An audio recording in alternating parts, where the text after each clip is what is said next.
Hi guys, welcome back to three-time Golden Globe award-winning The People's Duchess. How are you? I hope you're doing well today. Thank you so much for being here. Look, I am super grateful today. I woke up and saw that I had reached 2K subscribers. Oh my gosh. It feels very good to know that the people that have been with me since day one back in 2018, when I first started the People's Duchess Instagram page after their wedding, are still rocking with me. And I love that new people are also discovering my channel. But once again, guys, I'm not new. I'm not a new creator. I'm just busy. I'm just extremely busy. You guys that know me know that I'm a very busy tech professional, right? When I started my page, I was just a regular old product manager, and now I'm the director of product at the company that I work for, and it's a robotics engineering company. We automate vessels, mostly seafaring naval vessels, but we can also automate land vessels. In fact, right now we're automating a fleet of farm equipment for a large manufacturer. So your girl's busy. Your girl be busy, but I have made sure to have the time to devote to my content. I love this. You guys know I love this. You know I love talking to you guys, interacting with you guys. So this is like life on so many different fronts, but then, I log out and I have like this whole ass job that is very demanding, and I apologize because I haven't always been consistent over the years, but your girl is back. I hope you guys are enjoying the new formats, the new content, and all the conversation. And then once again, thank you so much for listening, watching, and supporting the Duke and Duchess of Sussex. On to the episode. Today's episode is really good, you guys. Oh my gosh. Harry and Meghan are on a love tour in Vancouver. They are so cute. And Meghan heard my plea for a creamy, luscious ensemble with boots with the fur. And she literally stepped out in exactly that. They're on day 3 now. So I was debating on whether to make this video tomorrow after all of the day's events had come in and there wasn't anything else popping up, or just make it now. So I just decided to go ahead and make it now. With the first 2 days down, today's day 3. When we have day 3 wrapped, I will come back and I will give you guys all the tea in a recap. But first, today's Black History Month highlight is a woman who also needs no introduction. She's the hottest woman in the world right now. Honestly, she's been the hottest woman in the world for the last, almost 30 years. I am talking about the one, the only Beyonce Giselle Knowles Carter. Look, I don't need to say much other than this woman has done every possible thing there is to do. She's done all the things, okay? She's gone into space. She has ran for Beyonce of the world. She has conquered everything. She has climbed every mountain. She has swam every sea. There is literally nothing that Beyonce can't do or hasn't done. She has contributed so greatly to Black culture and the zeitgeist in general, just globally. She uses her fame and beauty and popularity for really good causes. And I can't even name all of the charities that Beyonce has been a part of and created, including Be Good and all the other things that she has done for humanity, and especially for Texas, her home state. I love this woman down deep into my bones. The love I have for Beyonce is ossified. We love you. And I just want to give her flowers. Here she is meeting Meghan in 2019 at the Lion King premiere in London. Meghan had just had Archie. Beyonce was looking all kinds of bomb. And I don't know if this was their first meeting. They have so many mutual friends between them, famously Serena Williams. So I don't know if this was their first meeting or not. Question mark, question mark. It might have been. But they both looked really lovely, and I am so happy for the two of them. Onward and upward. Okay, on to the episode. Oh my God, you guys. Oh my God, you guys. I was debating on whether to call this episode Harry and Meghan's Vancouver Love Tour or Harry and Meghan Take Vancouver. Harry and Meghan Take Vancouver it is, but in the subspace of that text is the Vancouver Love Tour. They are loved up in this thing. The first thing I thought about when I saw the pictures from day one come out on Valentine's Day was, wow, so this is how it's going. And it's an exact replica of how it started. It is exactly as it started. Harry and Meghan are thriving in the face of all the adversity and the challenges that they have overcome. I am so proud of them. Now, this tour is detailed very succinctly on their new Sussex.com website. The updates are real time. You can see them as they happen. I mean, they pay their workers a real salary. Their teams aren't working for clout and the ability to attend a royal ascot every now and again. So you're getting these updates in real time. This is the first one, Invictus 1 year to go. These pictures were taken at the top of Whistler Blackcomb. They met with competitors from around the world who are participating in the nation's training camp where they're learning adaptive winter sports. So many classic and iconic photos. And these are just so good. I mean, okay, first of all, let's address the sad beige elephant in the room. It is an honor to age. It is an honor and a privilege that millions of people do not get to experience. Life is precious and every day matters. No matter how many days you've had on this earth, each and every one of them are just as important as the last. With that said, I want to know where Meghan found the fountain of youth. I want to know. No, she found it and she's not telling anybody. Sometimes you just can't. You want to. You really do. You even make the attempt several times. But at the end of the day, you seriously and literally just cannot. And this is one of those days. I cannot with you, Meghan. I cannot with you. Why do you look this good in the wintertime? You're supposed to have dry skin. We're ashy. We're flaking. We're peeling. You are highly moisturized. Everything is dull and dead and lifeless. Where did you get the glow? Why are you glowing? Where does it come from? How is she going to use it? To quote the Queen of Hearts. I was left speechless. I was just left effing speechless. Like, what? It's remarkable is what it is that a woman can look this good in the dead of winter for no reason. And her and Harry were just really loved up. Harry and Meghan have that natural je ne sais quoi. He's reaching for her hand. He's got her by the back of the neck. Oh my God. One of the hottest places a man could ever place his hand is at the nape of your neck. Ugh. And you know, they're always very cuddly, PDA. They always hold hands. But there was something very sexual. There's something electric here. And if I didn't know that they only wanted 2 kids, I would think Meghan were trying to get pregnant again because this was hot. And it did dawn on me that if you are a Angela Levin or Camilla Tominey and there's not a lot going on in your life, or even if you have a partner, I mean, look at their partners, right? Ugh.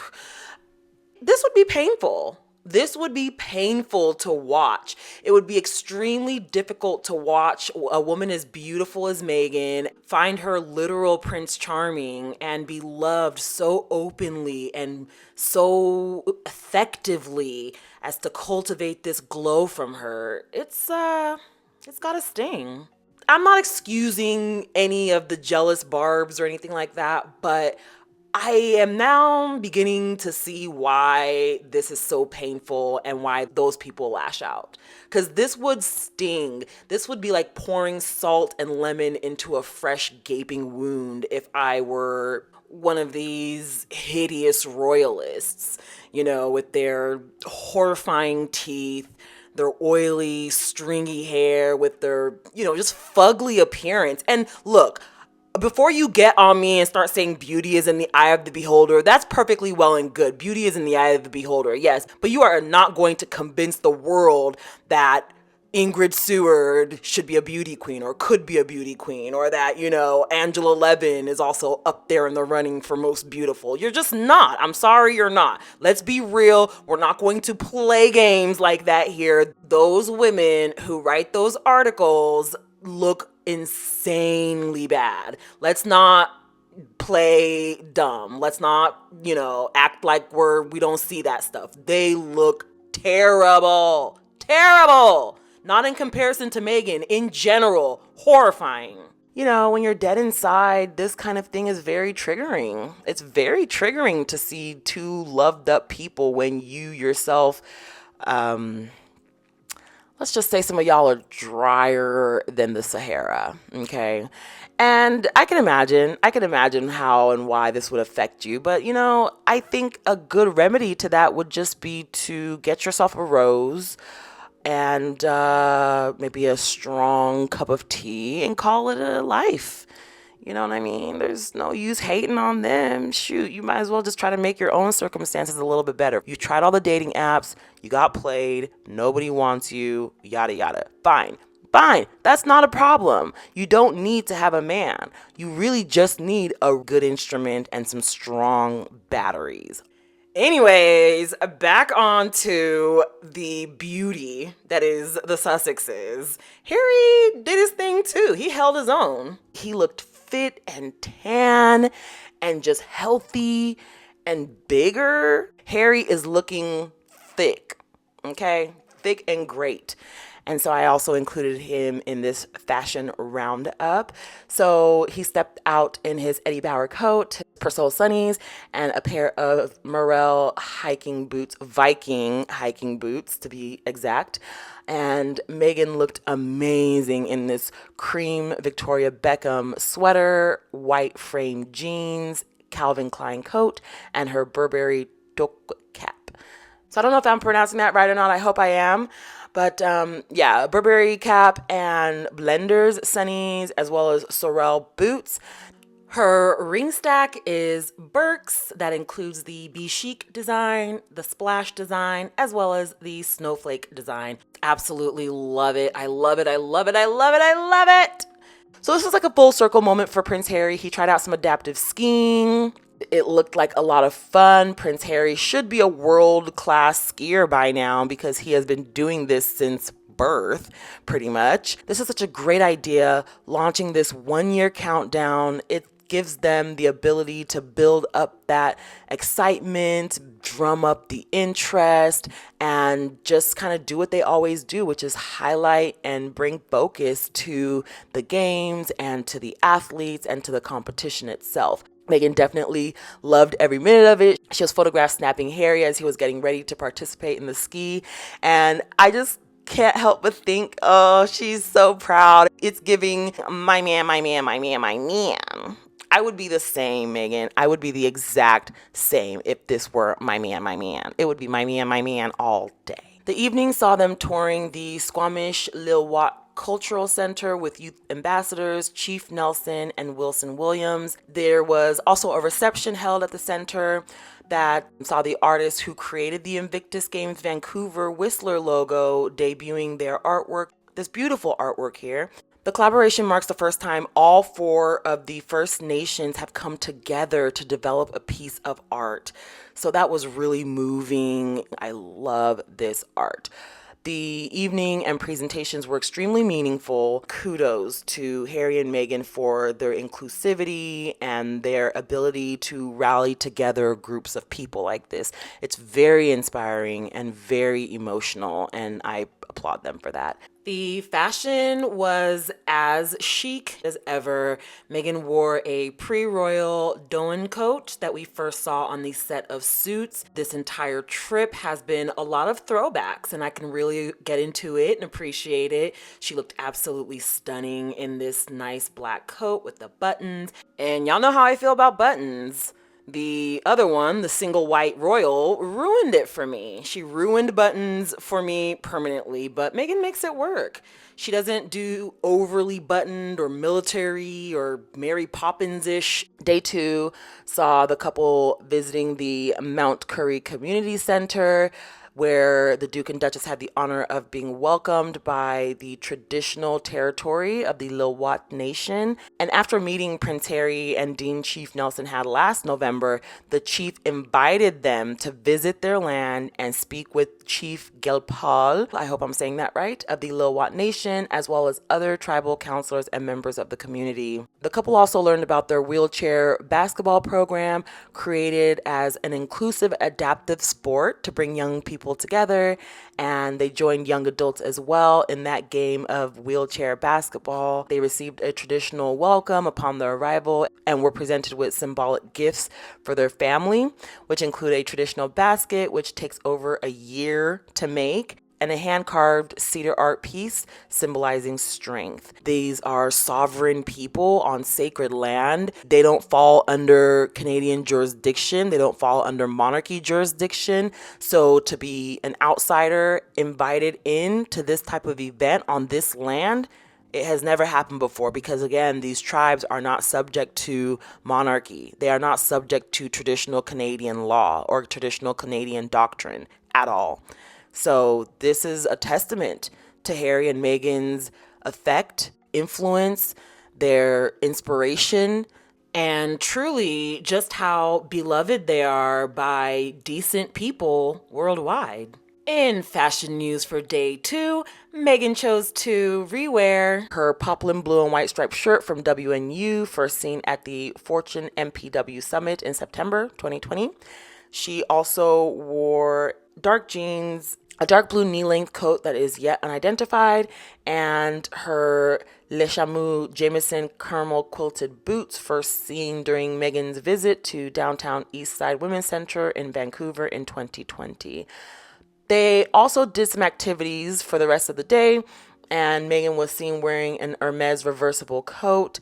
Harry was in his Eddie Bauer and Reebok trainers, and then Meghan also had her pre-royal unidentified beanie on, and I absolutely loved this look. She was wearing her black jeans, probably frame. I think they were frame. That tag on the outside at the hip right there at the thigh, I think that those were the frame jeans. But she looked amazing. She paired the Hermes coat with her Kamik Sienna boots. I love these boots. They are so fun. Obviously, Meghan loves them too. She's been seen wearing them time and time again, including in a lot of candid shots before she started dating Prince Harry, as well as during the documentary when she was dancing in the doorway there. And I am convinced that that particular scene was when they were like packing to leave. You cannot convince me that she wasn't dancing her butt off because they were getting ready to go. They had either just left Sandringham or something was going on and they got the okay to get the heck out of Dodge. And that was the victory dance. But yeah, I mean, super duper duper cute look. There's just something about her fashion sense that is 100% natural. It's effortless. It flows. She doesn't need to think about it. She knows what works for her body and just goes with it. She doesn't force anything. She's not cosplaying anybody. She's not trying to look like anybody else. She's not looking at any Pinterest boards, looking at other people and wondering how she can get like Mike. She sets the trend. Love it or hate it, she sets the trend. And I don't know if I'm seeing things or if it's just the lighting or what, but her hair being this like rich chestnutty burgundy hue, I don't know. That's really, really striking. I just absolutely love it. It warms up her face so much. It makes her look so dewy and fresh. This picture right here in the middle, I just can't. Ugh. If you didn't know who she was or what was going on, this looks like a fashion editorial right out of Vogue with some like 20-something model. She looks so good. Are you kidding me? Ugh.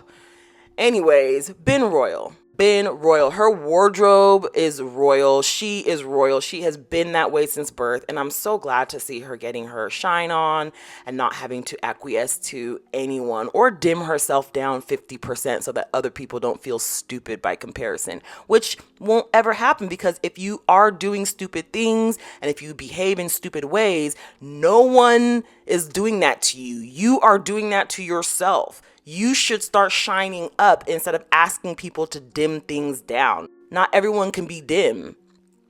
Some people just naturally shine. And if you don't want those people to shine more than you, I suggest you start buffing away. Get you a cotton Brillo pad and start buffing away. Anyways, day 2 saw Harry participating in some skeleton racing and oh my God, brave Prince Harry. He has always been such a daredevil, such a thrill seeker, and this was no different. I mean, he is sledding down that thing at 99 miles per hour, y'all. I would have been terrified. And Meghan didn't go wisely. Harry did, and he said afterwards that everyone should try it, and it looks like a good time. It looks like a good time. I've jumped out of planes before, but this it's just too high impact. I mean, just one small wrong move and it's over. I just do not like the high velocity of it all and the margin of error of it all. And a really great thing is that a lot of press were there, a lot of press, and I love this for them. I love that they actually have press coverage that is informative, that is succinct, that cuts out all the fat and racism and hatred. I just absolutely love this. So that's day 2. Day 2 wrapped up. Day 3 is underway. And once that is done, I will also come back and give you guys a recap. That's it for today's video. Thank you so much for watching. Now that we've reached 2,000 subscribers, I am going to do the raffle for the premium digital art. All you have to do is comment on this video, and I will then select at random a comment as the winner, and I will do that and present that in the next video. Thank you again, guys. Have a wonderful rest of your week. Have a great weekend. Be safe, be kind, and I will see you later. Bye.